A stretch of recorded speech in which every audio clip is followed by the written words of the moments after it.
पाकिस्तान को चलने दो। क्या पाकिस्तान G20 में शामिल हो सकता है? पाकिस्तान की जो जीडीपी ग्रोथ है वो 9.1% तक जा सकती है। अगर मैं एक्सपोर्ट्स की बात करूं, पाकिस्तान की इस वक्त एक्सपोर्ट्स $30 बिलियन की हैं। पाकिस्तान 2040 तक G20 में शामिल हो सकता है। आने वाले वक्त के अंदर पाकिस्तान को ब्रिक्स में जो है ना वो भी शामिल किया जा रहा है। पाकिस्तान की जो फिच रेटिंग्स हैं CCC+ में जो है उसकी रेटिंग कर दी गई है। पाकिस्तान की स्टॉक मार्केट 80,000 पॉइंट्स जो है वो क्रॉस कर चुकी है। पाकिस्तान $450 बिलियन की इकोनॉमी बन सकता है। अस्सलाम वालेकुम, मेरा नाम है सदैस मिर्जा और आप देख रहे हैं 360 डिजिटल वीलॉग। पाकिस्तान को चलने दो, ये बात मैं क्यों कर रहा हूँ? क्या पाकिस्तान G20 में शामिल हो सकता है? ये बहुत बड़ी खबर होगी आप लोगों के लिए अगर मैं आपको कहूं कि पाकिस्तान 2030 तक G20 का मेंबर बन सकता है। G20 क्या है? G20 बेसिकली दुनिया की 20 बड़ी मईशत होती हैं। अगर मैं आपको अभी पाकिस्तान के बारे में बताऊं तो पाकिस्तान का इस वक्त दुनिया की 46वीं बड़ी जो इकोनॉमी है उसमें पाकिस्तान का शुमार होता है। लेकिन ये जो नंबर्स हैं ये मैं इसलिए इतने कॉन्फिडेंट के साथ आपको बता रहा हूं कि अगले 6 साल में पाकिस्तान दुनिया की 20वीं बड़ी इकोनॉमी कैसे बन सकता है, तो उसके बारे में हम आपको कुछ बताना चाहेंगे और मेरे ख्याल से आप भी मेरी इन बातों से एग्री करेंगे। आपको याद होगा कि 2013 से पहले पाकिस्तान की जो मईशत के जो हालात थे वो बहुत बुरे थे। पाकिस्तान की तकरीबन $215 बिलियन की जीडीपी थी, नॉमिनल जीडीपी थी, और पाकिस्तान के अंदर जो पावर सेक्टर्स थे या पाकिस्तान के अंदर जो स्टॉक मार्केट थी वो तो 10 से 12,000 पॉइंट्स के ऊपर कायम थी। लेकिन 2013 से लेके 2016 तक सिर्फ 3 सालों के अंदर पाकिस्तान को इमर्जिंग मार्केट जो है उसका जो है वो लकब दिया गया और कहा गया कि पाकिस्तान चंद सालों के अंदर G20 की इकोनॉमी बन सकता है। इसकी सबसे बड़ी मिसाल मैं आपको इंडोनेशिया की दूंगा। इंडोनेशिया ने तकरीबन 10 से 15 साल के अंदर $1 ट्रिलियन से ज्यादा की इकोनॉमी बनकर दिखाया है और वही पैटर्न पाकिस्तान की इकोनॉमी के साथ हमें चीजें नजर आ रही हैं। इसकी बहुत बड़ी मिसाल यही है कि पाकिस्तान तकरीबन इस वक्त $336 बिलियन की इकोनॉमी बन चुका है। अगर मैं साल 2025 की बात करूं तो इसी तरीके से पाकिस्तान $450 बिलियन की इकोनॉमी बन सकता है। पाकिस्तान की जो जीडीपी ग्रोथ है वो इस वक्त 2.9% है, जो आने वाले वक्त के अंदर प्रोडिक्शंस यही हैं कि 9.1% तक जा सकती है। ये एक बहुत बड़े ऐसे इंडिकेटर्स हैं जो पाकिस्तानियों के लिए खुशखबरी है कि फिर से वही टाइम आ गया है। मेरे ख्याल से 2013 से लेकर 2016 तक जब न्यूयॉर्क के टाइम स्क्वायर के अंदर पाकिस्तान की इमर्जिंग मार्केट के बारे में राइजिंग पाकिस्तान के बैनर्स लगा करते थे तो आप सब लोग फख्र से कहते थे कि पाकिस्तान की इकोनॉमी जो है उसके अंदर बूस्ट आ रहा है।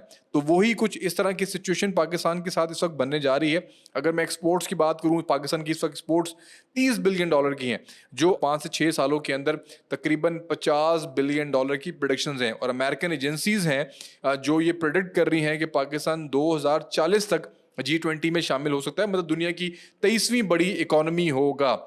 G20 में इस वक्त सिर्फ 20 ममालिक नहीं है, इस वक्त 21 ममालिक जो हैं वो G20 के अंदर शामिल हैं। आप कह सकते हैं कि आगे आने वाले वक्त के अंदर ये G24 या G25 जो है वो बन जाए, मतलब उस फॉर्म में आ जाए। तो पाकिस्तान अगर 2030 तक आप कह सकते हैं कि अगर 25वीं बड़ी इकोनॉमी भी बन गया तो पाकिस्तान दुनिया की 25 बड़ी इकोनॉमी के अंदर भी आ सकता है। लेकिन हम प्रेडिक्ट यही कर रहे हैं कि पाकिस्तान दुनिया की 20 बड़ी इकोनॉमी के अंदर शामिल हो जाएगा।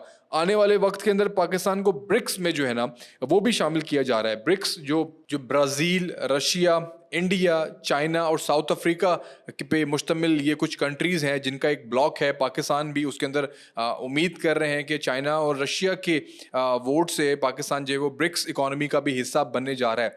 ये खुशआइंद बात है। देखें, G20 का मतलब सिर्फ दुनिया की बड़ी इकोनॉमी नहीं होता, दुनिया की इंपॉर्टेंट इकोनॉमीज का उसके अंदर शामिल होना भी बड़ा ज़रूरी होता है।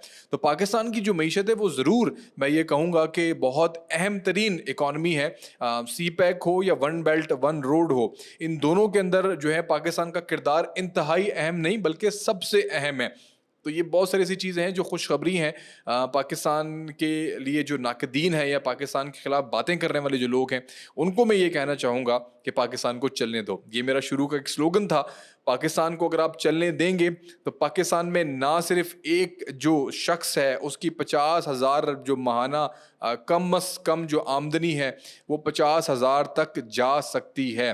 आपके सामने अगर मैं कुछ इंडिकेटर्स रखूं तो डॉलर तकरीबन पिछले कुछ 2 से 3 सालों के अंदर स्टेबल है और हर महीने 2 से 3 रुपए तकरीबन उसके अंदर गिरावट आ रही है। आपके सामने है डॉलर 320 340 तक चला गया था, लेकिन 272 275 तक तकरीबन तकरीबन कोई साल 2 साल से पाकिस्तान का जो डॉलर है वो स्टेबल है।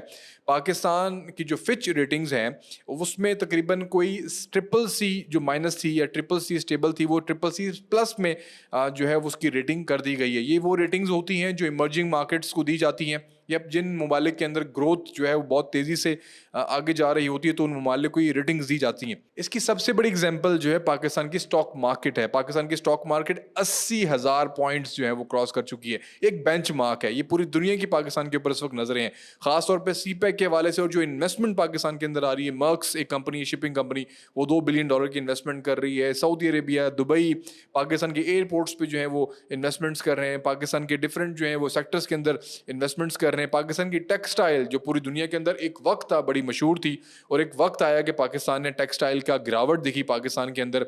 उसकी वजूहात क्या थी हम उसमें नहीं जाएंगे, लेकिन हम बात करेंगे पाकिस्तान की फ्यूचर की।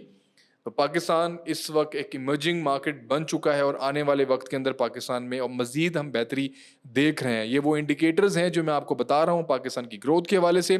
मैं तो आपका होस्ट असद एस मिर्ज़ा, और इस तरह की मजीद अच्छी खबरों के साथ हम अपने इस प्लेटफॉर्म पे दोबारा से हाजिर होंगे। पाकिस्तान बढ़ रहा है, पाकिस्तान को बढ़ने दो, पाकिस्तान को चलने दो। बहुत शुक्रिया।